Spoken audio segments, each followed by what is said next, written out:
Shalom brothers and sister dimanapun berada saat ini, jumpa lagi dengan saya dalam video kali ini. Saat ini kita akan sama-sama mendengarkan suara kebenaran dari suara Bapa Yahweh Yeshua HaMashiach Elohim. Selamat menyaksikan dari awal sampai akhir ya, mohon agar tidak di skip dan mohon agar tidak diabaikan juga ya. Terima kasih sudah menonton, Tuhan Yesus memberkati.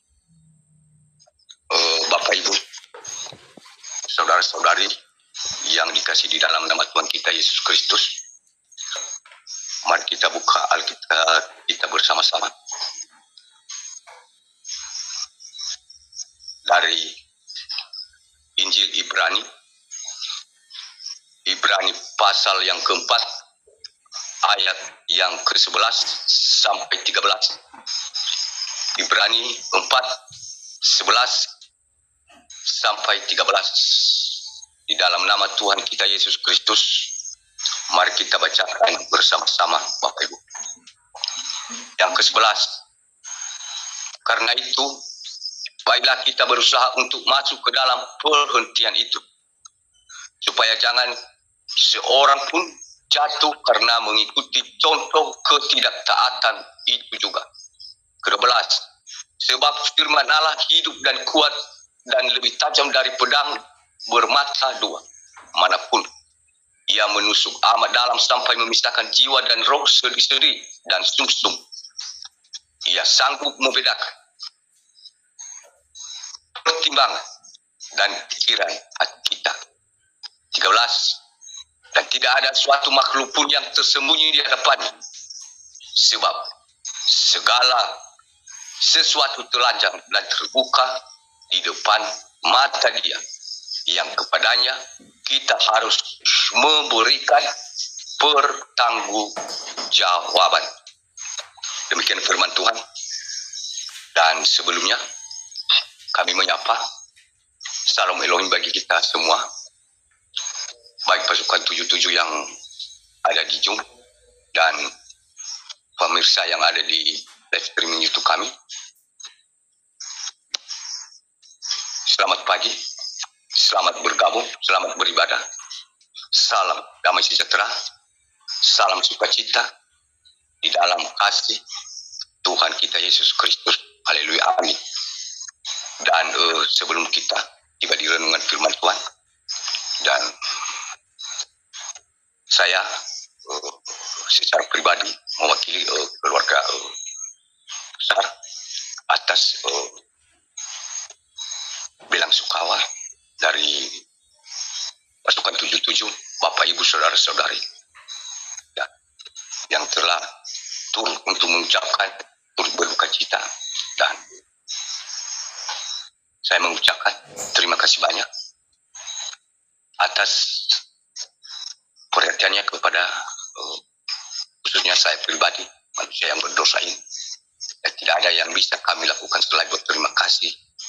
Dan biarlah Tuhan Yesus yang akan melimpahkan kepada Bapak Ibu dan saudara-saudari baik berkat rohani dan jasmani dengan hasil yang berkelimpahan. Terima kasih banyak, dan Tuhan Yesus memberkati. Amin. Dari kebenaran firman Tuhan yang telah kita bacakan tadi Bapak Ibu, dan saya yakin bahwa kebenaran firman Tuhan ini sudah kita sering dengar dan memakainya, karena ini dasar dari segala sesuatu untuk menjalankan hidup ini, untuk berperang melawan roh penggulung di udara dan mematikan keinginan daging kita masing-masing anak-anak. Dan dari ayat yang 11 tadi, di sini, karena itu baiklah kita berusaha untuk masuk ke dalam perhentian itu, supaya jangan seorang pun jatuh karena mengikuti contoh ketidaktaatan itu juga. Artinya perhentian di sini dari ayat ke-10 dari atas, di sini diumpamakan yang dimaksud dengan kata perhentian itu seperti pada awal dunia Tuhan menciptakan langit dan bumi. Hari ke-1, ke-2, ke-3 sampai ke-7, dan sesudah hari ke-7 dia berhenti Jadi itu maksudnya dikatakan ayat 12 ini perhentian. Secara dunia ini sama seperti kita Bapak Ibu. Selagi kita mulai lahir di dunia ini, remaja, dewasa, sampai kita meninggalkan dunia ini, baru juga kita dikatakan berhenti. Berhenti baik secara jasmani dan juga secara rohani. Berhenti untuk makan, minum, bekerja, mencari nafkah, dan begitu pula secara rohani. Tapi selagi kita ada di muka bumi ini, itulah yang menentukan hidup yang selanjutnya ini secara rohani. Jadi jika tubuh jasmani ini melakukan yang sesuai dengan kebenaran firman Tuhan, berarti sekalipun secara jasmani mati tubuh dan hidup secara rohani. Jadi diingatkan kepada kita, jangan sampai dua-duanya kita salah mempergunakan hidup secara manusia jasmani ini selagi ada kesempatan. Jangan sampai mati secara jasmani dan mati juga rohani. Jadi di sini diingatkan bahwa kita masih belum saatnya untuk berhenti. Baru berhenti artinya kita ini meninggalkan dunia ini. Diteruskan di sini, karena itu baiklah kita berusaha untuk masuk ke dalam perhentian itu supaya jangan seorang pun jatuh karena mengikut contoh ketidaktaatan itu. Jadi untuk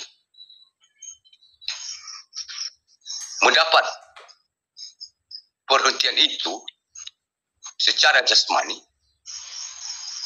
masing-masing kita meninggal berarti kita sudah berhenti secara jasmani. Jadi secara rohani, jasmani ini jatuh, berbuat dosa. Jadi berpengaruh juga dengan rohani. Ibarat kalau aku kasih contoh ya, seperti selembar secari kertas putih dengan tercoret satu noda hitam. Sekalipun tidak semuanya sudah tercoret, tapi akan dianggap rusak. Tapi seperti itu Bapak Ibu, ketika kita melakukan satu dosa, kebaikan yang sudah kita berusaha dengan susah payah semampu kita miliki selama hidup, itu bisa dirusak. Jadi di sini di ayat 12 diberi kita apa yang kita harus lakukan. Sebab firman Allah hidup dan kuat dan lebih tajam daripada pedang bermata dua manapun. Di ayat 12 ini diberi kita pedang bermata dua.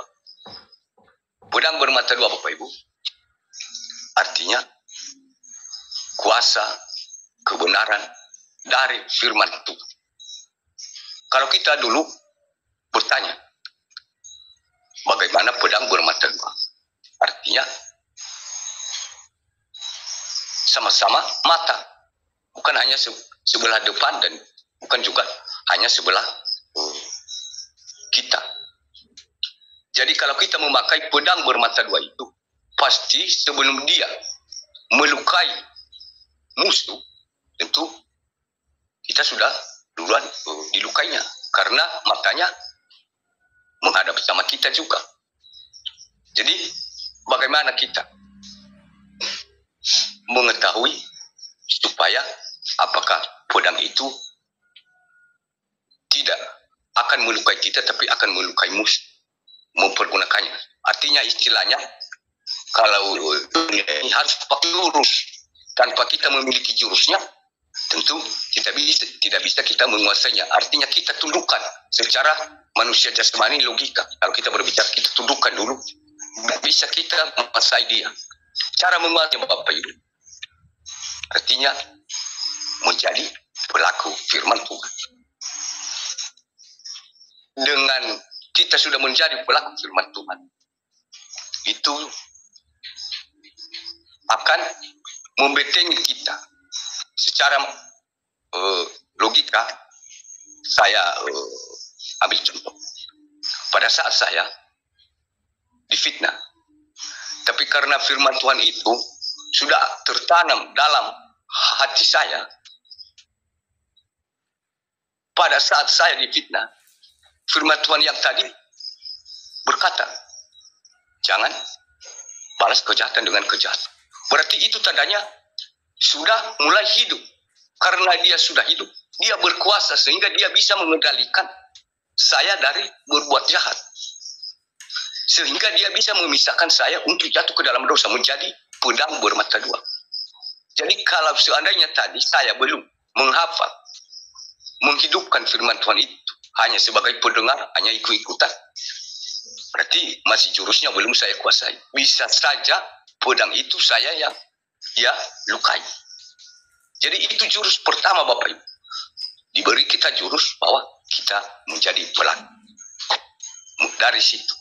Makanya kebenaran firman Tuhan dikatakan di sini. Sebab firman Allah hidup dan kuat dan lebih tajam daripada pedang bermata dua. Kalau kita berbicara secara jasmani biar kita tangkap. Ibarat satu benih tanaman Bapak Ibu. Tanpa kita menanam, bagaimana bisa bertumbuh dan berbatang, berpohon dan berbunga dan berbuah. Karena belum kita tanam, kita sudah simpan aja di atas lemari di sana. Itulah firman Tuhan, kita sering dengar. Tapi seperti benih tanaman tadi sudah ditaruh aja di atas lemari di situ. Jadi kita menghafal, maka kita pintar memberi kekuatan kepada sesama kita. Padahal ibarat benih tadi sudah kita tahu di laci atau di atas lemari. Artinya kita suruh teman kita, sahabat kita, ayo tanam. Padahal kita sendiri sudah menyimpannya. Begitu pula firman Tuhan Bapak. Kita mengatakan, padahal kita tidak menjadi pelaku. Bagaimana bisa berbuah? Bagaimana kita bisa menguasai kebenaran firman Tuhan itu? Pasti kuasanya tidak kita memiliki kuasanya. Karena belum kita memiliki jurusnya menjadi pelaku. Tapi hanya pengatakan, pendengar, dan penghafal. Akhirnya yang dia lukai bukan lawan, bukan musuh, tapi kita sendiri yang akan melukainya tanpa kita sadar. Karena dari perkataan kita akan dibenarkan, dan dari perkataan kita masing-masing kita juga akan dihukum. Jadi dari situ diberi kita kekuatan. Kenapa bisa dikatakan firman Tuhan itu kuat? Dan bagaimana cara kerjanya supaya kita bisa menguasainya sehingga dia nanti hidup. Setelah hidup dia berkuasa. Setelah berkuasa dia menjadi pedang. Bagaimana? Secara manusia logika ya berbeda kalau kita mungkin seperti membuat sesuatu, seperti membuat es. Ya kita ambil kita bisa mengerti, oh begini bisa dia menjadi es batu, seperti begini caranya, seperti begini awalnya tadi air. Jadi ini bagaimana? Jadi itu Bapak Ibu, kita dulu menghidupkan firman Tuhan itu. Setelah kita menghidupkan baru dia berkuasa. Dan setelah berkuasa dia menjadi pedang bermata dua, melawan musuh, bukan melukai kita. Makanya kuasa kebenaran firman Tuhan itu kalau kita sudah kuasai Bapak Ibu, sangat besar kuasanya. Jadi makanya dikatakan perkataan itu sangat berkuasa. Kalau kita menggunakan perkataan ini untuk menggunakan kuasanya kepada jahat, sangat gampang, tidak ada susah-susahnya kita Bapak Ibu. Contoh, saya di sini, saudariku entah di mana-mana berbeda-beda tempat tinggal. Saya di sini memaki-maki saudariku. Padahal saya sudah diam di sini. Tidak berbuat apa-apa, hanya perkataan. Aku caci maki. Perkataan saya itu berkuasa. Dengan saudariku, saudara mendengar, terluka hati saudara. bisa terluka dibuatnya, bahkan sakit hati. Tapi kita belum bertemu, hanya sebatas kata-kata. Jadi kalau kita pergunakan secara si jahat, tidak ada persyaratan Bapak Ibu. Untuk menundukkan berbuat jahat itu tidak ada pakai persyaratan, tapi untuk menguasainya lewat kebenaran firman Tuhan. Makanya firman Tuhan itu dikatakan ya, banyak orang yang tidak suka menjalaninya karena tidak gampang dan tidak mudah. Bukan seperti kalau kita memperkatakan seperti saya tadi berkata tidak sopan kepada Bapak Ibu. Jadi saat ini pun ya tidak ada persiapan sebelumnya aku harus berbuat baik, tidak. Jadi bisa perkataan saya itu berkuasa dalam diri ibu, bapak, saudara-saudari masing-masing, hanya dengan perkataan cacian saya itu contohnya akan tersimpan di dalam hati Bapak Ibu. Sementara saudariku di sana, saya di sini. Jadi perkataan itu berkuasa. Begitu pula kalau kita sudah menguasai firman Tuhan, sekalipun kita di mana-mana, firman Tuhan itu juga berkuasa Bapak Ibu. Seperti kalau kita menggunakannya untuk yang buruk tadi. Jadi di sini diberi kita untuk mempergunakannya dengan kebaikan. Jangan kita tiru yang buruk. Tadi hanya sebagai contoh untuk kita menangkap bahwa kita ragu-ragu bagaimana bisa berkuasa. Perkataan itu kenapa dikatakan berkuasa? Berkuasa bagaimana? Jadi seperti begitu kuasanya, bisa melukai hati seseorang kalau perkataan kita ini bisa membuat tujuannya buruk tanpa disentuh, tanpa bertemu. Dan kalau kita juga menggunakannya dengan kebenaran firman Tuhan, kita seperti ini, kita saling menguatkan.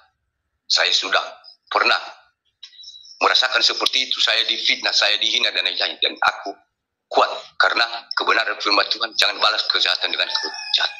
Bisa juga berkuasa kalau hati Bapak Ibu terbuka, sudah menghidupkan, bisa juga menjadi berkuasa firman Tuhan itu di dalam diri saudariku, sekalipun kita jaraknya jauh. Jadi diteruskan di sini Bapak Ibu,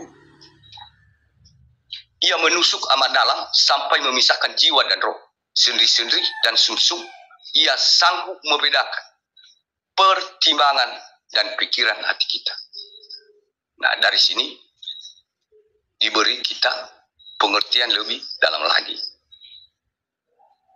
Pedang bermata dua ini bisa memisahkan jiwa dan roh.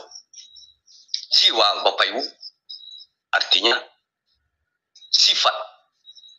Nah, contohnya saya ini sebelumnya belum menjadi pelaku firman Tuhan, dan sifat saya emosi, marah-marah, dan suka membuat kekacauan. Tapi setelah firman Tuhan itu aku mendengar, aku belajar menjadi pelaku, aku menguasainya, akhirnya sifat saya yang marah-marah tadi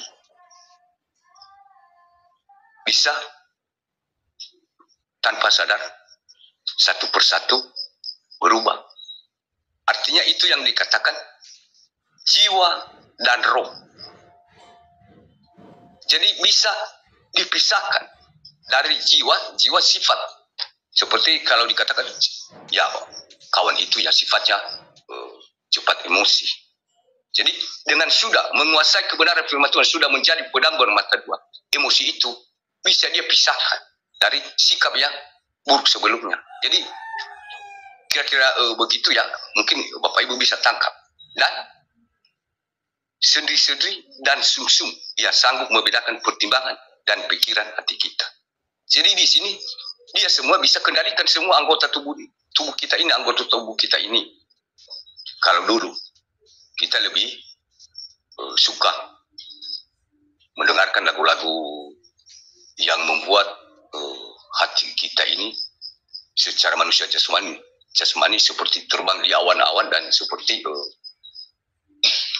dunia ini milik bersama.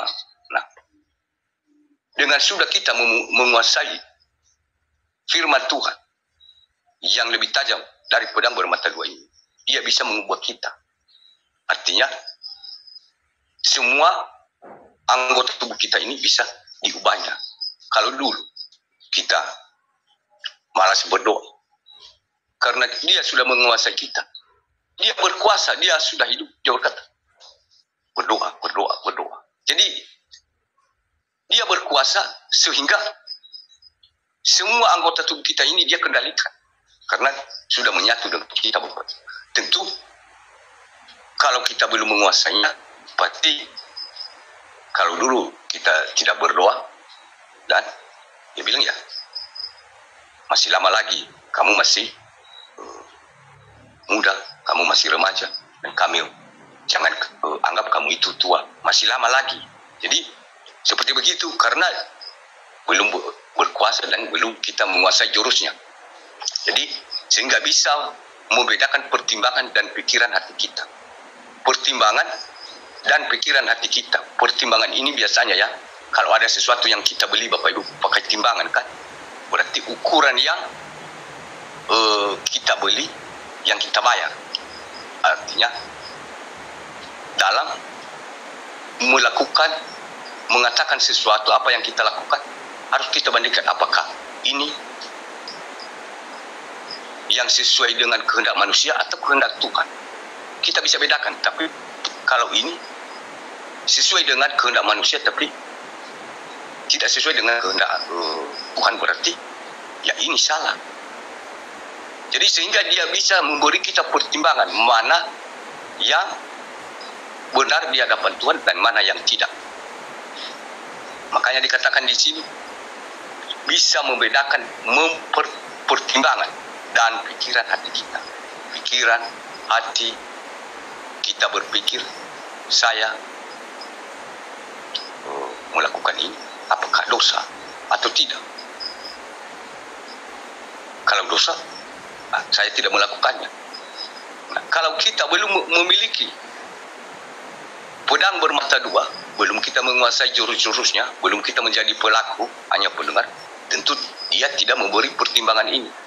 Bahkan bisa dikatakan secara jasmani ini timbangan yang berkurang. Akhirnya dia menghancurkan kita sehingga dia berkata, itu sudah benar. Tuhan itu ya, sampai kapanpun ya, Tuhan itu Maha Pengasih, Maha Penyayang.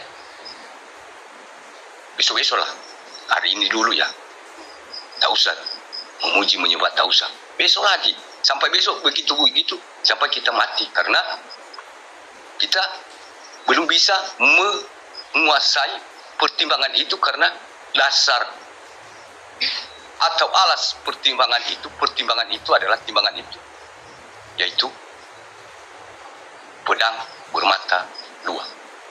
Jadi bukan pedang seperti pedang yang dibeli yang dijual itu ya, yang dimaksud ini. Jadi pedang roh, sehingga apapun belum kita berhadapan, si jahat sudah tahu dari jauh, dari kilatannya saja si jahat sudah mau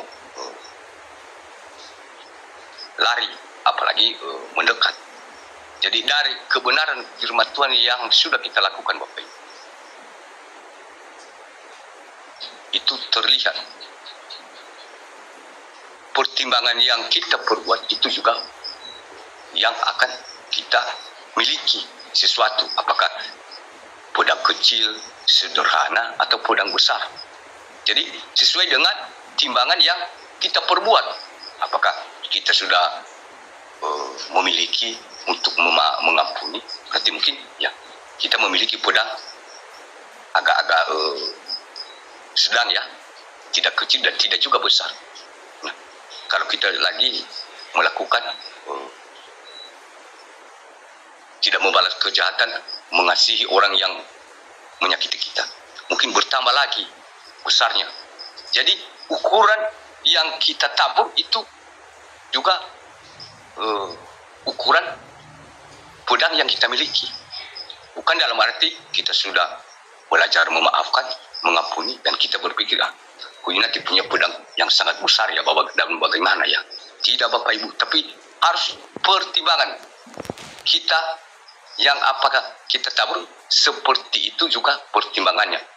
Nah, diteruskan di sini Bapak Ibu, terakhir ayat 13.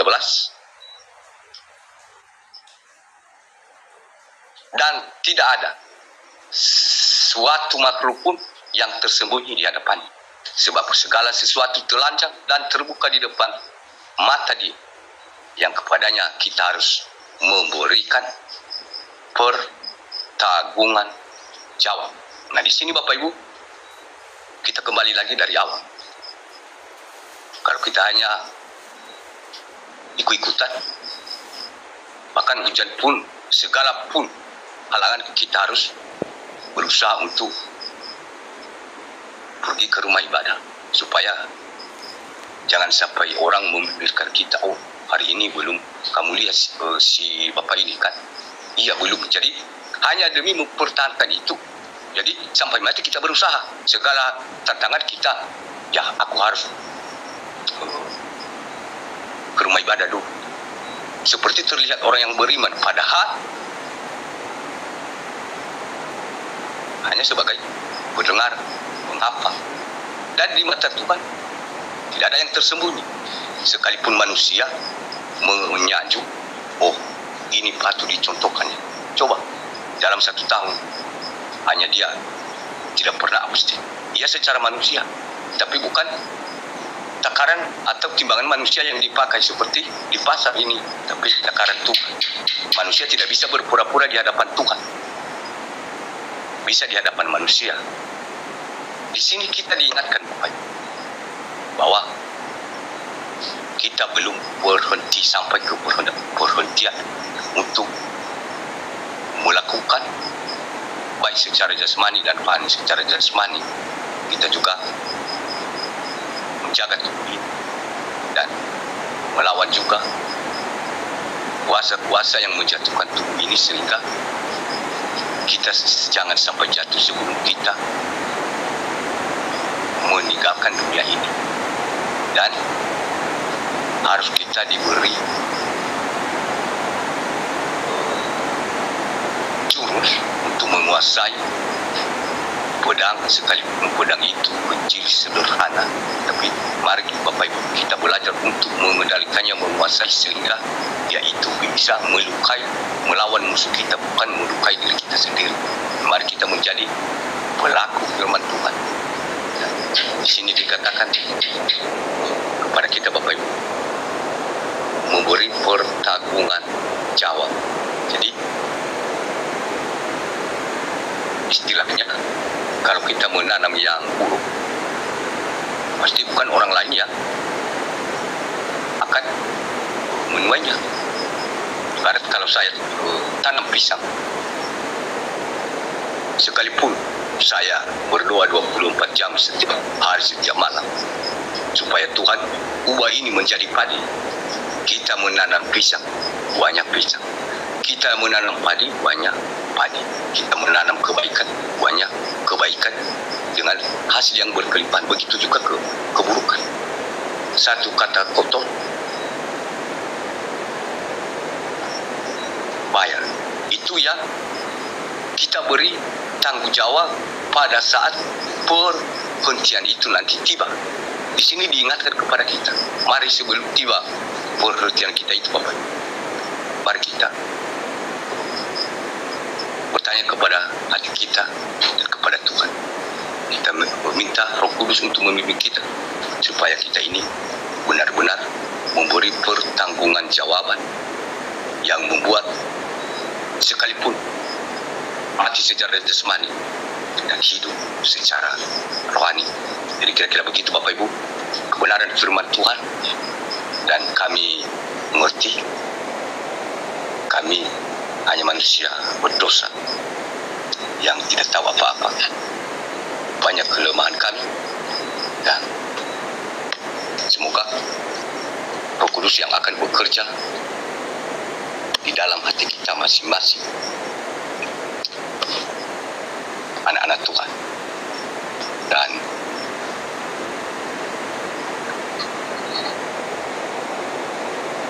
demikian.